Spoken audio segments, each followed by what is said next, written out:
성령님, 좋은 아침입니다. 이 시간 성령님을 초청합니다. 오늘도 내 안에 오셔서 하나님을 기쁘시게 해드릴 것을 소원하게 해주세요. 오늘 말씀을 통해 구체적으로 무엇을 해야 할지를 깨닫게 해주세요. 깨달은 것을 삶 속에서 실천할 수 있도록 도와주세요. 아멘. 오늘 함께 나누실 하나님 말씀은 사도행전 13장 1절에서 12절까지 말씀입니다. 안디옥 교회에는 선지자와 교사로 불리는 지도자 그룹이 있었습니다. 그들은 바나바, 니게르라는 시므온, 또 구레네 사람 루기오, 분봉왕 헤롯의 젖동생인 마나엔, 그리고 사울, 이렇게 5명이었습니다. 바나바는 구브로 출신 정통 유대인이었고, 그리고 니게르라고 하는 시므온이 있었는데, 니게르라고 하는 단어는 라틴어에서 검다라고 하는 의미를 지니고 있습니다. 그러니까 아프리카 흑인을 칭하는 영어 니그로가 이 니게르라고 하는 단어에서 파생되었는데, 우리가 이렇게 본다면 시므온은 흑인 계종자였을 것으로 추측해 볼 수 있습니다. 그리고 루기오라고 하는 사람이 안디옥 교회 지도자 그룹에 속해 있었는데, 그는 구레네 사람, 즉 지금의 아프리카 리비아 지역 출신입니다.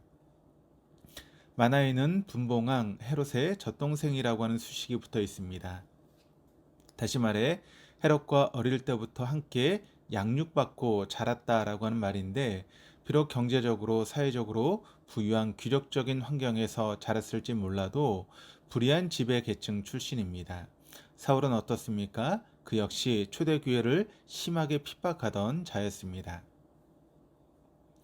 안디옥 교회 지도자들의 면면을 우리가 들여다보면 과연 하나됨으로 한 교회 공동체를 이룰 수 있을까라고 하는 그런 의심이 들 수밖에 없을 정도로 인종적인 배경, 또 출신, 신분, 그런 여러 가지 계급이 달랐습니다. 그런데 이런 차이를 넘어 그들과 그들이 속한 교회는 한 비전 아래 하나됨을 이루어 선교 사역을 잘 감당했다라고 하는 것입니다. 그렇다면 무엇이 이것을 가능하게 한 것일까요? 이것을 가능케 한 힘은 바로 복음입니다. 각기 다른 배경 속에서 다른 삶을 살고 있었던 자들이었지만 그들은 동일한 한 가지, 즉 그리스도가 그들의 참된 진리며 보물임을 똑같이 발견했던 것입니다. 그 복음이 그들을 완전히 다른 삶으로 바꾸어 놓았고, 2절 첫 부분에 나와 있듯이 주를 섬겨 금식할 때라고 하는 말처럼 그리스도의 보물을 발견한 그들은 성령님을 철저히 의지하며 살았습니다. 복음의 은혜와 복음을 철저하게 붙드는 그들을 통해 안디옥 교회는 다름을 넘어서 그리스도 안에서 하나됨의 교회로 더욱 성장과 성숙을 이루게 되었습니다. 오늘날 우리 또한 각기 다른 사람들로 구성된 여러 공동체에 소속이 되어 있습니다. 때론 다른 사람이 모인 그 공동체 안에서 다름이 주는 극복할 수 없는 차이를 실감할 때가 있습니다. 그래서 뛰어넘을 수 없는 다름이 주는 차이로 인해서 심한 갈등과 다툼을 빚기도 합니다. 그 다름이 주는 차이를 넘어 그리스도 안에서 진정 하나 되게 만드는 힘은 바로 복음밖에 없습니다. 복음은 인종을 뛰어넘게 합니다. 복음은 신분과 학력을 뛰어넘게 합니다. 복음은 모든 차별을 뛰어넘게 합니다. 그리고 오히려 그 다름을 통해 서로의 부족을 채우게 만들어 갑니다.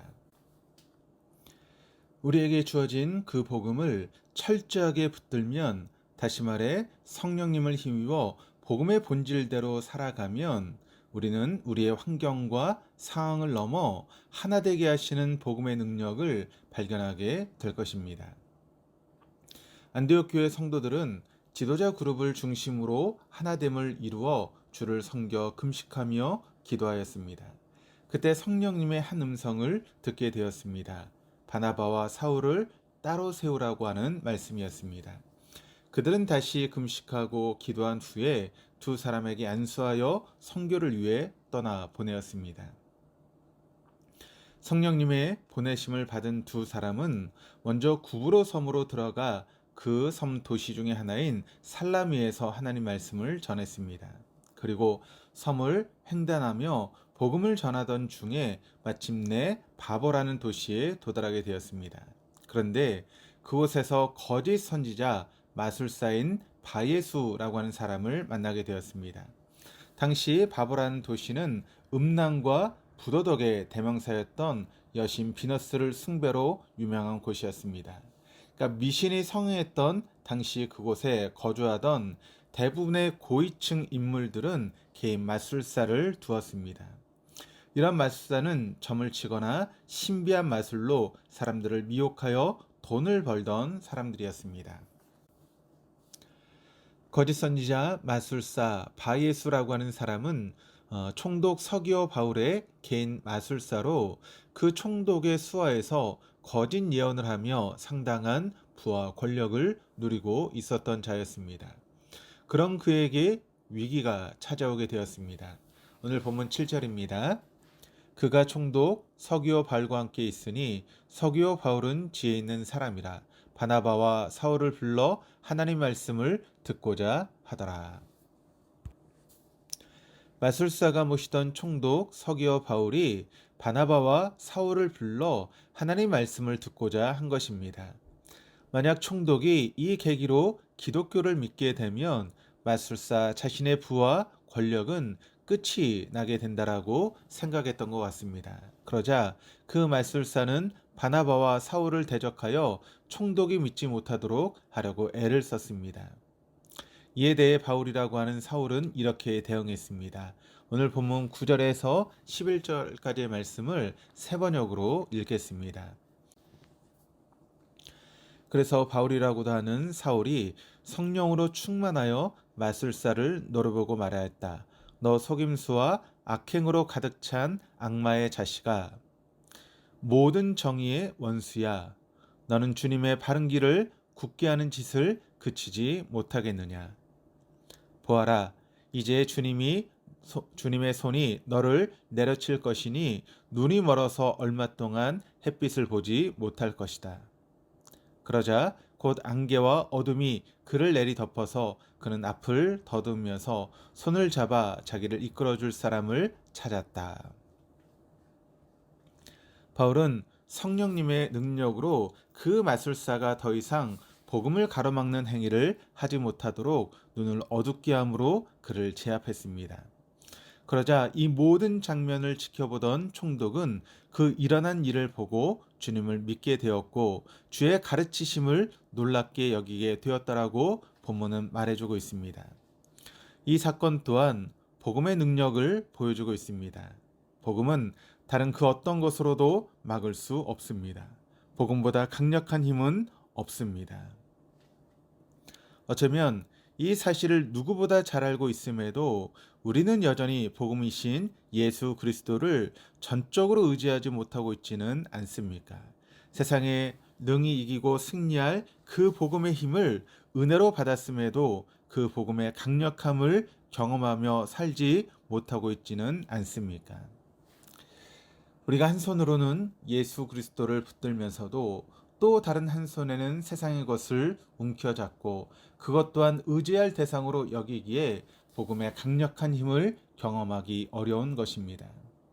아무리 세상의 권력과 부를 가지고 있다 하여도 본문의 마술사처럼 육체의 일부분만 약해져도 그 권력이 또 그 부가 인생을 영원히 인도해 줄 그 어떤 능력도 지니고 있지 않음을 우리 인생은 발견할 뿐입니다. 우리에게 은혜로 선물로 주신 그 복음을 부여잡고 복음이신 예수 그리스도만 의지하십시다. 그때 마치 무질서하며 혼란스럽게 보이던 그 모든 상황을 한 사명 아래 아름답게 하나로 묶어가고 계시는 주님의 인도하심을 보게 될 것입니다. 그와 아울러 형국의 길을 걷고 있는 것처럼 보이는 그 순간에도 위로부터 오는 주님의 평강이 우리의 삶을 채워 형국에서 오히려 감사가 넘치는 역설의 은혜를 누리게 하실 것입니다. 기도하시겠습니다.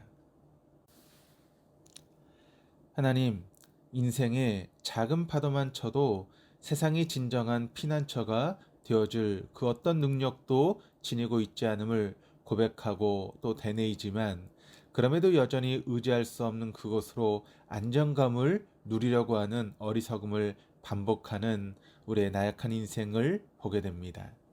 주님, 우리에게 은혜로 주신 복음만이 참된 피난처고 참된 힘이며 모든 차별을 초월해 한 사명 아래 진정 하나됨을 이루는 원동력이 됨을 날마다 깨닫게 하여 주옵소서.